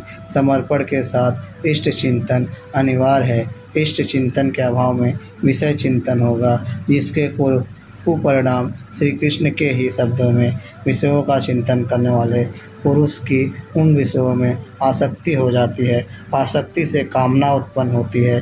कामना पूर्ति में व्यवधान आने से क्रोध उत्पन्न होता है। क्रोध किसे जन्म देता है? क्रोध से विशेष मूढ़ता अर्थात अविवेक उत्पन्न होता है। नित्य अनित्य वस्तु का विचार नहीं रह जाता। अविवेक से स्मरण शक्ति भ्रमित हो जाती है, जैसा अर्जुन को हुआ था। गीता के समापन पर उसने कहा क्या करे क्या न करे इसका निर्णय नहीं हो पाता। स्मृति भ्रमित होने से योग परायण बुद्धि नष्ट हो जाती है और बुद्धि नाश होने से यह पुरुष अपने श्रेय साधन से च्युत हो जाता है। यहाँ श्री कृष्ण ने बल दिया है कि विषयों का चिंतन नहीं करना चाहिए। साधक को नाम रूप लीला और धाम में ही कहीं लगे रहना चाहिए। भजन में ढील देने पर मन विषयों में जाएगा। विषयों के चिंतन से आसक्ति हो जाती है। आसक्ति से उस विषय की कामना साधक के अंतर्मन में होने लगती है। कामना की पूर्ति में व्यवधान होने पर क्रोध, क्रोध से अविवेक, अविवेक से स्मृति भ्रम और स्मृति भ्रम से बुद्धि नष्ट हो जाती है। निष्काम कर्म योग को बुद्धि योग कहा जाता है, क्योंकि बुद्धि स्तर पर इसमें विचार रखना चाहिए कि कामनाएं न आने पाए, फल है ही नहीं। कामना आने से यह बुद्धि योग नष्ट हो जाता है। साधन करे विचारहीन, मन शुद्ध होए नहीं तैसे। विचार आवश्यक है। विचार शून्य पुरुष श्रेय साधन से नीचे गिर जाता है। साधन क्रम टूट जाता है, सर्वथा नष्ट नहीं होता। भोग के पश्चात साधन वहीं से पुनः आरंभ होता है जहाँ अवरुद्ध हुआ था। यह तो विषयाभिमुख साधक की गति है। स्वाधीन अंतःकरण वाला साधक किस गति को प्राप्त होता है, इस पर श्री कृष्ण कहते हैं। आत्मा की विधि को प्राप्त प्रत्यक्षदर्शी महापुरुष राग द्वेष से रहित, वश में की हुई अपनी इंद्रियों द्वारा विषयों में विचरता हुआ भी अंतःकरण की निर्मलता को प्राप्त होता है। वह अपनी भाव दृष्टि में रहता है। महापुरुष के लिए विधि निषेध नहीं रह जाते, उसके लिए कहीं अशुभ नहीं रहता जिससे वह बचाव करे, तथा उसके लिए कोई शुभ शेष नहीं रह जाता जिसकी वह कामना करे। भगवान के पूर्ण कृपा प्रसाद भगवत्ता से संयुक्त होने पर उसके संपूर्ण दुखों का अभाव हो जाता है, संसार का अभाव हो जाता है और उस प्रसन्न चित्त वाले पुरुष की बुद्धि शीघ्र ही अच्छी प्रकार स्थिर हो जाती है। किंतु जो योग युक्त नहीं है उसकी दशा पर प्रकाश डालते हैं। योग साधना रहित पुरुष के अंतःकरण में निष्काम कर्म युक्त बुद्धि नहीं होती। उस अयुक्त के अंतःकरण में भाव भी नहीं होता। भावना रहित पुरुष को शांति कहाँ और अशांत पुरुष को सुख कहाँ। योग क्रिया करने से कुछ दिखाई पड़ने पर भी भाव बनता है। जाने बिनु न होई प्रतीति, भावना बिना शांति नहीं मिलती और शांति रहित पुरुष को सुख अर्थात शाश्वत सनातन की प्राप्ति नहीं होती। जल में नाव को जिस प्रकार वायु हरण करके गंतव्य से दूर कर देती है, ठीक वैसे ही विषयों में विचरण करते हुए इंद्रियों में जिस इंद्रिय के साथ मन रहता है वह एक ही इंद्रिय उस अयुक्त पुरुष की बुद्धि को हर लेती है। अतः योग का आचरण अनिवार्य है। क्रियात्मक आचरण पर श्री कृष्ण पुनः बल देते हैं। इससे हे महाभाव, इस पुरुष की इंद्रियों के विषयों से सर्वथा वश में की हुई होती है। उसकी बुद्धि स्थिर होती है। बाहु कार्य क्षेत्र का प्रतीक है। भगवान महाबाहु एवं अजानुबाहु कहे जाते हैं। वे बिना हाथ पैर के सर्वत्र कार्य करते हैं। उनमें जो प्रवेश पाता है या जो उसी भगवत्ता की ओर अग्रसर है वह भी महाबाहु है। श्री कृष्ण और अर्जुन दोनों को महाबाहु कहा गया है। संपूर्ण भूत प्राणियों के लिए वह परमात्मा रात्रि के तुल्य है, क्योंकि दिखाई नहीं देता, न विचार ही काम करता है, इसलिए रात्रि सदृश है। उस रात्रि में परमात्मा में संयमी पुरुष भली प्रकार देखता है, चलता है, जागता है, क्योंकि वहाँ उसकी पकड़ है। योगी इंद्रियों के संयम द्वारा उसमें प्रवेश पा जाता है। जिन नाशवान सांसारिक सुख भोग के लिए संपूर्ण प्राणी रात दिन परिश्रम करते हैं, योगी के लिए वही निशा है। राम बिलासु राम अनुरागी, तजत बमन जिमि जन बड़ भागी। जो योगी परमार्थ पद में निरंतर सजग और भौतिक ऐषणाओं से सर्वथा निष्स्पर्श होता है, वही उस इष्ट में प्रवेश पाता है। वह रहता तो संसार में ही है, किंतु संसार का उस पर प्रभाव नहीं पड़ता। महापुरुष की इसी रहनी का चित्रण देखें। ओम श्री सद्गुरुदेव भगवान की जय। जैसे सब ओर से परिपूर्ण अचल प्रतिष्ठा वाले समुद्र में नदियों के जल उसको चलायमान नहीं करते हुए बड़े वेग से उसमें समा जाते हैं, ठीक वैसे ही परमात्मा में स्थित प्रज्ञ पुरुष में संपूर्ण भोग विकार उत्पन्न किए बिना समा जाते हैं। ऐसा पुरुष परम शांति को प्राप्त होता है, न कि भोगों को चाहने वाला। भयंकर वेग से बहने वाले सहस्त्रों नदियों के स्रोत फसल को नष्ट करते हुए, हत्याएं करते हुए, नगरों को डुबाते हुए, हाहाकार मचाते हुए बड़े वेग से समुद्र में गिरते हैं, किंतु समुद्र को न एक इंच ऊपर उठा पाते हैं और न गिरा ही पाते हैं, बल्कि उसी में समाहित हो जाते हैं। ठीक इसी प्रकार स्थित प्रज्ञ महापुरुषों के प्रति संपूर्ण भोग उतने ही वेग से आते हैं, किंतु समाहित हो जाते हैं। उन महापुरुषों में न शुभ संस्कार डाल पाते हैं, न अशुभ। योगी के कर्म अशुक्ल और अकृष्ण होते हैं, क्योंकि जिस चित्त पर संस्कार पड़ते हैं उसका निरोध और विलीनीकरण हो गया। इसके साथ ही भगवत्ता की स्थिति आ गई। अब संस्कार पड़े भी तो कहाँ। इस एक ही श्लोक में श्री कृष्ण ने अर्जुन के कई प्रश्नों का समाधान कर दिया।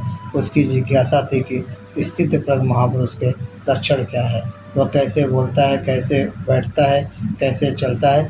श्री कृष्ण के एक ही शब्द में उत्तर दिया कि वे समुद्रवत होते हैं। उनके लिए विधि निषेध नहीं होता कि ऐसे बैठो और ऐसे चलो। वे ही परम शांति को प्राप्त होते हैं, क्योंकि वे संयमी हैं। भोगों की कामना वाला शांति नहीं पाता। इसी पर पुनः बल देते हैं। जो पुरुष संपूर्ण कामनाओं को त्याग कर निर्मम है, मैं और मेरे के भाव तथा अहंकार और स्पृहा से रहित हुआ बरतता है, वह उस परम शांति को प्राप्त होता है, जिसके बाद कुछ भी पाना शेष नहीं रह जाता। पार्थ, उपयुक्त स्थिति ब्रह्मा को प्राप्त हुए पुरुष की स्थिति है। समुद्रवत उन महापुरुष में विषय नदियों की तरह समा जाते हैं। वे पूर्ण संयमी और प्रत्यक्षतः परमात्मदर्शी हैं। केवल अहम ब्रह्मास्मि पढ़ लेने या रट लेने से यह स्थिति नहीं मिलती। साधन करके ही इस ब्रह्मा की स्थिति को पाया जाता है। ऐसा महापुरुष ब्रह्मानिष्ठा में स्थित रहते हुए शरीर के अनंत काल में भी ब्रह्मा आनंद को ही प्राप्त होता है। निष्कर्ष, प्रायः कुछ लोग कहते हैं कि दूसरे अध्याय में गीता पूर्ण हो गई, किंतु यदि केवल कर्म का नाम मात्र लेने से कर्म पूरा हो जाता हो, तब तो गीता का समापन माना जा सकता है। इस अध्याय में योगेश्वर श्री कृष्ण ने यही बताया कि अर्जुन, निष्काम कर्म योग के विषय में सुन, जिसे जानकर तू संसार बंधन से छूट जाएगा। कर्म करने में तेरा अधिकार है, फल में कभी नहीं।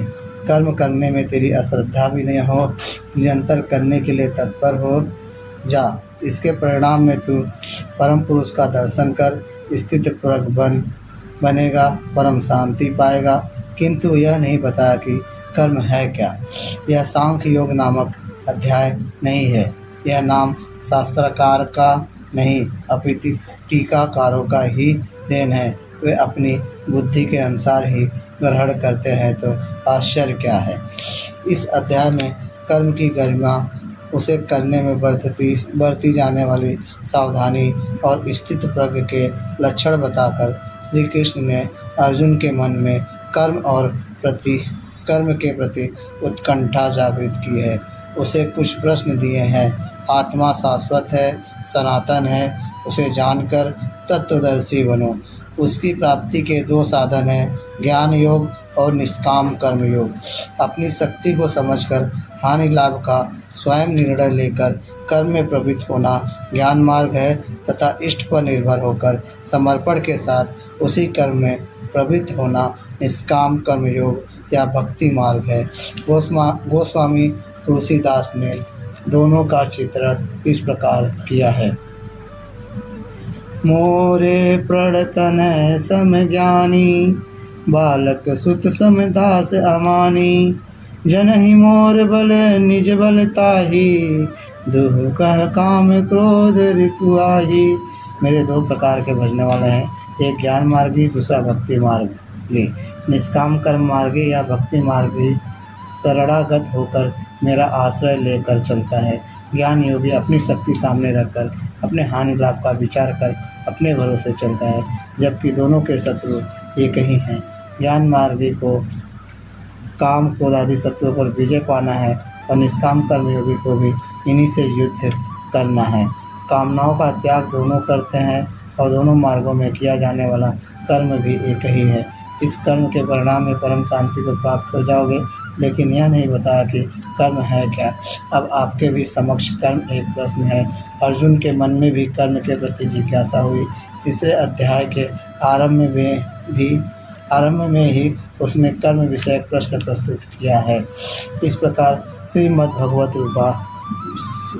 भगवत रूपी उपनिषद एवं ब्रह्मा विद्या तथा योग शास्त्र विषयक श्री कृष्ण और अर्जुन के संवाद में कर्म जिज्ञासा नामक दूसरा अध्याय पूर्ण हो जाता है। इस प्रकार श्री परमहंस परमानंद जी के शिष्य स्वामी अड़गड़ानंद कृत श्रीमद्भागवत गीता के भाष्य यथार्थ गीता में कर्म जिज्ञासा नामक दूसरा अध्याय पूर्ण होता है। हरि ओम तत्सत। बोलिए ओम श्री सद्गुरुदेव भगवान की जय।